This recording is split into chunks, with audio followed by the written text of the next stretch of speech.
ሰረቀች እያወቅሽ? እኔ እኮ እስከ ዛሬ እዚህ ቤት የጠፋው ገንዘብ እሷ ወሰደች ተባለ። እኔም በራሴ መንገድ አጣራው። የወሰደው ሰው ግን ሌላ ሰው ነው። ማን ነው ብሩን የወሰደው? ማርታ።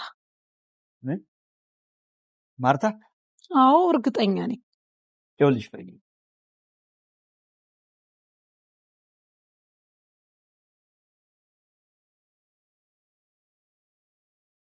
ጤና ይስጥልኝ ቻናል ቤተሰቦች፣ እንኳን ደህና መጣችሁ። በዓለም ዳርቻ የምትገኙ በሙሉ በያላችሁበት ሰላማችሁ በዘት ተረፍረፍ ይበልልኝ እያልኩኝ ዛሬ እንግዲህ ስህተት የሚለውን ቀጣዩን ክፍል ይዤላችሁ መጥቻለሁ። እስከ ቪዲዮ ፍጻሜ ድረስ አብራችሁ እንድትቆዩ በትህትና እጠይቃለሁ። ቻናሉን ያልተቀላቀላችሁ ተቀላቀሉ። ላይክ፣ ሰብስክራይብ፣ ሼር እያደረጋችሁ ቤተሰብ ሁኑ። ዘና ፈታ ትላላችሁ ማለት ነው። እንግዲህ ምን ይላል የዛሬው ድራማ ስህተት የሚለውን አብረን እናያለን። ወደ ቪዲዮ ታዴ እንግዲህ ምንድን እያለ ነው ያለው? ፍሬ ስጦታ ገዝተን ሄደን የህይወትን እናት ማየት አለብን ብላለች ማለት ነው። ታዴም እንግዲህ ጥንቃቄ አድርጌ እዛ የምትሄጂ ከሆነ ሴትየቱ በመተት የታሰረኝነት የደረሱ ቆንጆ ልጆችን ስታይ ትቀናለች፣ አትወድም እያለ ነው እንግዲህ። ታዴ ይህን ያህል የሚጠላት ለምንድን ነው? የህይወትን እናት የሚለው ነገር በጣም ከባድ ነው ማለት ነው። ምክንያቱም ህይወት የሱ ልጅ ናት እና ሚያ እንዲታወቅበት አይፈልግም ማለት ነው። የህይወትን እናት እዛ አግብቶ እንደገና ከተማ ሲመጣ ደግሞ ያው ፍሬን አግብቷል ማለት ነው። እና ይህንን ደግሞ ፍሬ እንድታውቅበት አይፈልግም። ስለዚህ የህይወት እናት ማናት የሚለውን ደግሞ ፍሬ ለማወቅ ጓጉታለች። ነገር ግን እሱ ደግሞ እንዲታወቅበት አይፈልግም። አሁን ፍሬ ለራሱ እንዴት ነው ለምን ትሄጃለሽ? ምን ታደርጊያለሽ? ለምን ያስጨንቅሻል? እያላት ነው። ነገር ግን እሷ ደግሞ መሄድ አለብኝ፣ ይችን የመሰለ ልጅ የወለደችውን እናት በአይኔ ማየት እፈልጋለሁ እያለች ነው። እኔን አታምኝም ወይ? ይሄንን ነገር ታደርጋለች ስለማታውቂያት ነው ሲላት፣ ይሄ የጥላት ወሬ እንጂ ይሄንን አታደርግም። ስለዚህ ሁሉንም ነገር በአይኔ ማየት ፈልጋለሁ እያለች ነው። ህይወት ጥሩ ሰው ጥሩ ልጅ እንደሆነች በብዙ መንገድ ፈትኛት አጣርቼ ደርሼበታለሁ። ስለዚህ በጭፉን እኔ ሰውን አላምንም፣ ዝም ብለህ የማይሆን ወሬ አታውራ እያለች ወንደሰን እየተከራከረች ነው። ወንደሰንም እንግዲህ እኔ በጭፉን እመኝ አላልኩሽ፣ ነገር ግን ጥሩ አይደለም፣ ለህይወትሽና ለልጅ እሰጋለሁ እያለ ነው። እሱ እውነቱ እንዳይወጣበት ነው። ወንደሰንና የወንደሰን እህት እውነታው እንዲወጣ አይፈልጉም። እንደ ህይወት አይነት ልጅ ለማሳደግ ምን አይነት ጥሩ ሰው ጥሩ እናት ናት፣ ጠንካራ ሴት መሆን አለባት ብላለች። እና ወንደሰንም አሁንም እየተከራከረ ነው። እንደሷ መሆን የለም እባክሽን እመኚኝ፣ እኔ ወንደሰን እኮ ባልሽ ነኝ ይሄንን ያልኩሽ ሲላት፣ እኔ አንተ ያልከኝን ሁሉ አላምንም። ስለዚህ ለምንድን ነው እንደዚህ የምትለው? ሁሉንም ነገር አልቀበልም፣ ራሴ ማወቃል። ለአንዲት ለተረገመች ልጅ ብለሽ እኔን አለማመን አትችይም። ስለዚህ አንተን አለማመን ምንም አያገናኝም። አንተ የማታውቀው ብዙ ነገር አለ። እኔም እውነቴን ነው የምናገረው። በጣም እነሱ ሁለቱ እየተጨቃጨቁ ነው ያሉት ማለት ነው። ፍሬ በጣም ጥሩ ነገሯን እያየች ህይወትን ወዳታለች። ወንደሰንና ልጁ እንደገና እህቱ ደግሞ ስለ ህይወት ብዙ ነገር መጥፎ ነገር ነው እየተናገሩ ያሉት። ይህንን ደግሞ ፍሬ ልታምን አልቻለችም ማለት ነው።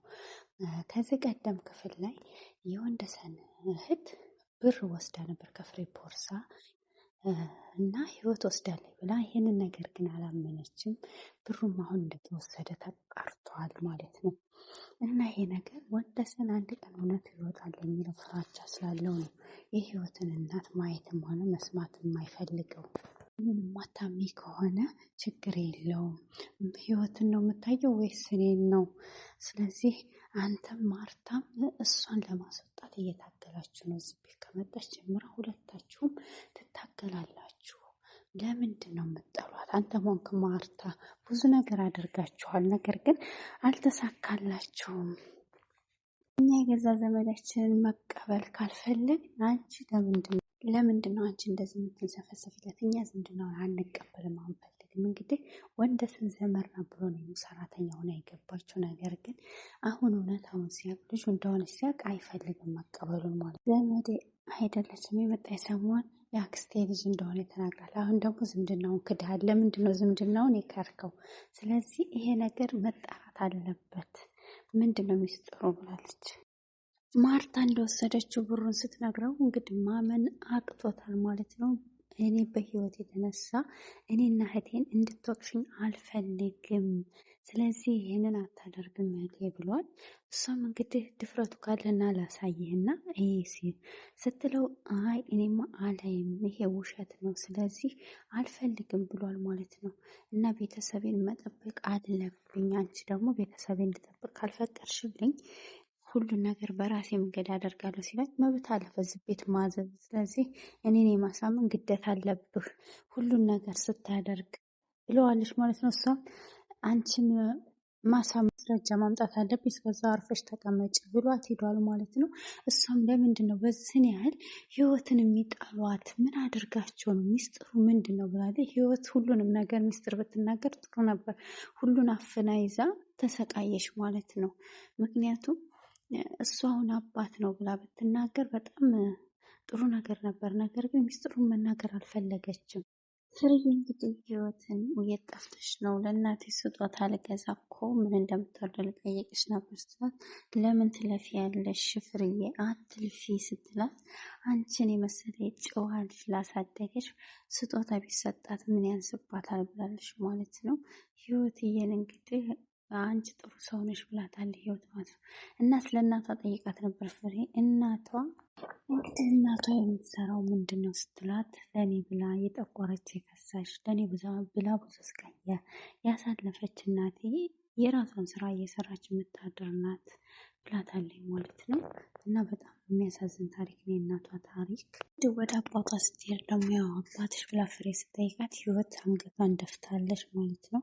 አባቷ ሊያገባት ከእሷ ጋር ግንኙነት እንደጀመረ ሽማግሌዎች ልኮ ቤተሰቦቹ ከፈቀዱለት በኋላ ነው እንግዲህ ትቷት የሄደው ማለት ነው። ምክንያቱም ለምንድን ነው የሄደው ሲባል በጣም አሁን እንግዲህ በመሀልም ህይወት እርጉዝ ነበረች እና ያው እሱም እመጣለሁ ብሏት ትቷት ሄደ። በዛውም ሳይመጣ ቀረ፣ ሌላ ትዳር ውስጥ ገባ ማለት ነው። በዚህን የተነሳ እንግዲህ ሌላ ባልም አላገባችም። ምክንያቱም ሽማግሌም ልኮ እና 5 ዓመት ሙሉ እስከሚሞላኝ ድረስ ሌላ ልጆች ወልዶ አግብቶ ሰማሽ። ከ5 ዓመት በኋላ በጠፋበት ከ5 ዓመት በኋላ ነው አለች የሰማችው። እና በጣም የህይወት የሚገርም ነው። እንግዲህ ህይወት 5 ዓመት ከሆናት በኋላ ነው እናቷ አባቷ ሌላ ሚስት አግብቶ ልጅ ወልዶ በህይወት መኖሩን ያወቀችው ማለት ነው። እና በጣም የሚያሳዝናል። እሷም የሰው ትዳር አልበጠብጥም ብላ ልጇን ማሳደግ ጀምራለች ማለት ነው። እና በጣም ያሳዝናል። እዚህ ድረስ አባቴን ፍለጋ የመጣሁት ለዛም ነው።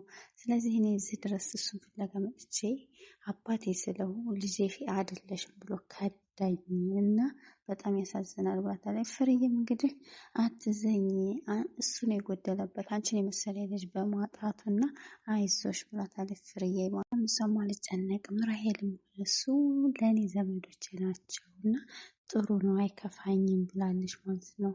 እንግዲህ ህይወት ልታስገድል ማርታ ሰው ልትፈልግ ሄዳለች ማለት ነው። አንድ በሮሮ መጨፍለቅ የምን ሰው ያስፈልጋል? ስለዚህ ነይ ቶሎ እኛ እናደርገዋለን ብሏታል ማለት ነው። እንዴት ነው ሰው በዚህ አይነት ጭካኔ ማለት ነው? እንዴት ነው የገዛ ልጁን ለመግደል የሚታገለው? በጣም ከባድ ነው ማለት ነው። እና በዚህን ያህል መጥላታቸው፣ ስለዚህ 3ኛ ሰው መስማት የለበትም። ነይ ቶሎ እኛው እንጨርሰዋለን ብሏታል። እንግዲህ በ2 ቀን እጨርሰዋለሁ ነይ ቶሎ ብሏት፣ እሷም እንግዲህ እመጣለሁ ብላለች ማለት ነው። እና በጣም የሚከብድ ነገር ነው።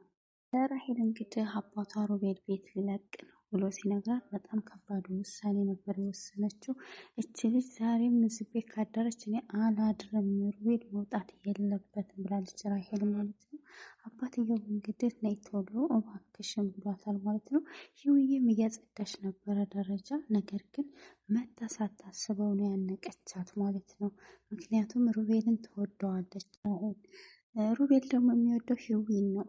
ታሪችም እንግዲህ አጠፋሻለሁ ከህይወታችን ውጪ ምን ታደርጊያለሽ? እዚህ ለምንድን ነው ለሩቤል ሻይ በጨው የሰጠሽው? ውጪ አንቺ ቅናተኛ እያለች ነው።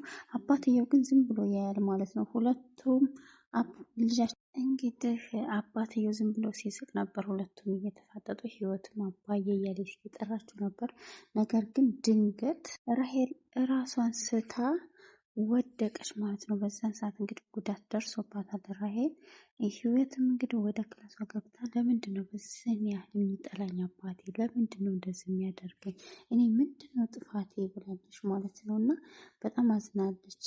ፍትህ ለህይወት ከምር በጣም ነው የሚያሳዝነው። እንደዚህ አይነት ነገር መደረግ የለበትም። መጥፎ ሰው ብሆን ነው እንደዚህ አባቴ የሚጠላኝ? በዚህ ያህል የሚጠላኝ ለምንድን ነው? ሞቴን እስኪመኝ ድረስ የሚጠላኝ ብሏታል ማለት ነው። ማን ነው አንቺን የሚጠላ ክፉ ሰው ሲላት አባቴ ስትለው አባቴ በጣም ይጠላኛል፣ እንድሞት ይፈልጋል፣ ሞቴን በደስታ ሲጠብቅ ነበር አለ ብሎ ስጠይቃት ሮቤልም በጣም የሚያሳዝን ከሚገርም ነገር የዚችኛይቱ ልጅ ሞት ሲመኝ ያዛችኛይቱ ልጅ መጣበት ማለት ነው። እናም እንግዲህ የዛሬ ቪዲዮዋችን ይህን ይመስል ነበር። ራሄል ምን ትሆን? ራሄል እውነት ጉዳት ይደርስባት ይሆን ወይስ በህይወት ተተርፍ ይሆን የሚለው ነገር በጣም ከባድ ነው። ቀጣይ ክፍል ላይ እናየዋለን የራሄልን መጨረሻ ማለት ነው። ወዳችኋለሁ፣ አከብራችኋለሁ። ለቻናሉ አዲስ ከሆኑ ላይክ፣ ሰብስክራይብ እያደረጋችሁ ቤተሰብ ይሁኑ። ለማስታወስ ያህል ነው። ባይ ባይ።